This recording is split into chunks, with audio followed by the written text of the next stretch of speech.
प्रार्थना पत्र दिया थाना साहिबाबाद आकर के। और उन्होंने बताया कि जो है उपस्थित होकर के बताया कि उनका पुत्र रेहान जो जिसकी उम्र 13 वर्ष की थी, वो नमाज पढ़ने गया था और वापस नहीं आया। इसके क्रम में थाना साहिबाबाद की पुलिस द्वारा तत्काल मुकदमा पंजीकृत किया गया तथा कई टीमें गठित की गई इसके सफल अनावरण के लिए, जिसके क्रम में 5/3/2025 को मैनुअल इनपुट सीसीटीवी व सर्विलांस की मदद से घटना का जो है अनावरण किया गया तथा इस जो 2 बाल अपचारी हैं इनकी निशानदेही पे वादी का पुत्र रेहान का शव जो रक्त रंजित जो आला कतल है जिसमें एक चाकू व ईंट तथा मृतक के रेहान की टोपी, चप्पल व बाल अपचारी का खून से सना हुआ शर्ट आदि कपड़े भी बरामद किए गए थे। इन बाल अपचारियों के विरुद्ध आवश्यक विधिक कार्रवाई की जा रही है। पहले भी कोई इतिहास है बाल अपचारियों? नहीं, इनका कोई आपराधिक इतिहास अभी नहीं आया, बाकी जांच चल रही है। क्या वजह रही है कत्ल करने की? इसमें वजह जो गहनता से पूछताछ में जो निकल के आई है वो ये है कि किसी लड़की से जो मृतक है ये बातचीत करता था, 1 डेढ़ साल पहले से बातचीत चल रही थी। साथ ही साथ जो है जो एक बाल अपचारी है जो 10वीं का छात्र है वो भी उस लड़की के संपर्क में आया था 8-10 महीने पहले इंस्टाग्राम के माध्यम से। दोनों में ही बातचीत में इसने जो है उस मृतक को मना किया कि भाई आप बात मत करो, परंतु वो नहीं माना। तो जब नहीं माना तो इसने डिसाइड किया था कि इसे रास्ते से हटा देंगे। उसी के तहत इन्होंने बड़े प्लानिंग से इंस्टाग्राम पे रील बनाने के बहाने 3 तारीख को वो इस मृतक को लेके गया एक खाली सुनसान बिल्डिंग में। वहां पे छत की तरफ ले जा करके वहां रील बनाई। रील बनाने के बाद फिर इन लोगों ने उसको चाकू से व ईंटों से उसकी हत्या कर दी। मैडम जो दो ये नाबालिग पकड़े गए हैं इनके अलावा कोई और इन्वॉल्व है? अभी तक तो फिलहाल जांच प्रचलित है, अभी तो फिलहाल नहीं है, लेकिन जो है जांच चल रही है। जो कोई और होगा तो कार्रवाई।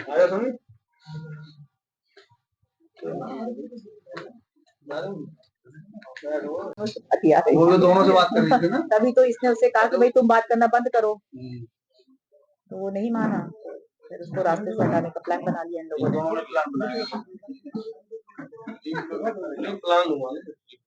हाँ, एक हफ्ते से ये प्लानिंग कर रहे थे, मौका नहीं पा रहे थे। इनके मृतक के परिवार वाले बता रहे थे कि एक दिन पहले RH टीवी न्यूज 24 से मैं आबिद हम पहुंचे हैं कल जहां रेहान की बॉडी मिली थी उस स्पॉट पे, और स्पॉट की 9वीं मंजिल है और 9वीं मंजिल पे हमें खून के बहुत सारे धब्बे मिले हैं और बहुत सारा संदेह रक्त मिला है, इस तरह से कि दिन में किसी परिंदे के पर मारने की हिम्मत नहीं होती। कुत्ता भी यहाँ ऊपर तक नहीं आ सकता, मगर यहाँ लाके उसको मारा गया। और पुलिस का ये कहना है कि इसमें 2 ही अभियुक्त शामिल थे, मगर नहीं, हम इस बात को नहीं कहते कि 2 ही अभियुक्त शामिल थे, क्योंकि हमें यहाँ इतने ऊपर किसी भी बच्चे को लाना, कोई भी 2 बच्चे खींच के ला नहीं सकते और मार नहीं सकते, क्योंकि मारने के जितने भी सबूत मिले हैं वो इसी स्पॉट से मिले हैं और यहीं से मिले हैं। जो आप हम कैमरामैन से चाहूंगा वो सब दिखाए कितने सपोर्ट है, क्योंकि अगर किसी बच्चे को यहाँ मार जाएगा, 2 आदमी भी मिलकर मारेंगे या 4 भी मिलकर मारेंगे तो वो अपने हाथ पैर चलाएगा। और हाथ पैर चलाने में इतनी बड़ी बिल्डिंग है, यहाँ कोई रोक तो नहीं है, सब कुछ ओपन है, और यहाँ से नीचे गिरने के बाद किसी की हड्डी तक नहीं बचेगी, इंसान तो क्या बचेगा।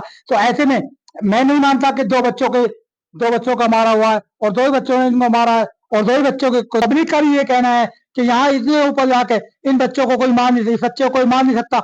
रेहान को इतने ऊपर लाकर 2 बच्चे मार नहीं सकते जो कि उसकी हम उम्र थे, और हम उम्र होने के बाद यहाँ सब कुछ ओपन और खुला है। और इस खुले में अगर आप किसी को मारोगे, 4 भी मिलकर मारोगे, एक गरीब को, एक पतले से आदमी को भी, तो वो भी जान बचाने के लिए पूरी कोशिश करेगा। और ऐसे में अगर हल्का सा धोखा भी लग जाए, यहाँ बड़े बड़े सुराख है, सुरंग है और सब कुछ ओपन है, और इस ओपन में अगर हल्का सा भी धक्का किसी को लग जाए तो वो नीचे गिरेगा, और गिरने के बाद उसकी हड्डी पतली क्या कुछ भी नीचे पहुंचते हुए नहीं बचेगा।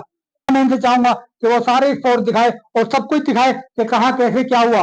मैं तो पुलिस ने हमको जो ईंटें दिखाई है कि इन ईंटों से मारा गया, मगर उसके बाद भी यहाँ खून के बहुत सारे धब्बे हैं, और ईंट जो मारी है जहाँ बॉडी रखी थी उन्होंने दबाई थी, यहाँ अभी भी बहुत सारा खून बाकी है, और बहुत सारी ईंटें जिनसे खून से लथपथ है ये बाकी है। मगर पुलिस ने हमको सिर्फ 2 खून की ईंटें दिखाई हैं और उनमें भी हल्का फुल्का खून लगा हुआ था, मगर यहाँ जब दीवारों पे खून लगा हुआ है तो किस कदर मारा गया होगा, किस तरह से मारा होगा। पूरी बेदर्दी, पूरी निर्भरता दिखाई है, पूरी बेदर्दी दिखाई है। ऐसा काम तो कोई सूझबूझ कर क्रिमिनल ही कर सकता है, और बच्चों का तो ये काम नहीं, बच्चों का ऐसा काम नहीं। यहाँ लोग जो और है वो भी ये कह रहे हैं, यहाँ रात को चौकीदार रहते हैं, अगर बच्चे लाते तो चौकीदार उनको रोकता, मगर बच्चों को यहाँ लाया गया और किस कदर लाके मारा गया। आइए अब आपको नीचे चल के दिखाते हैं इस बिल्डिंग के हालात क्या है।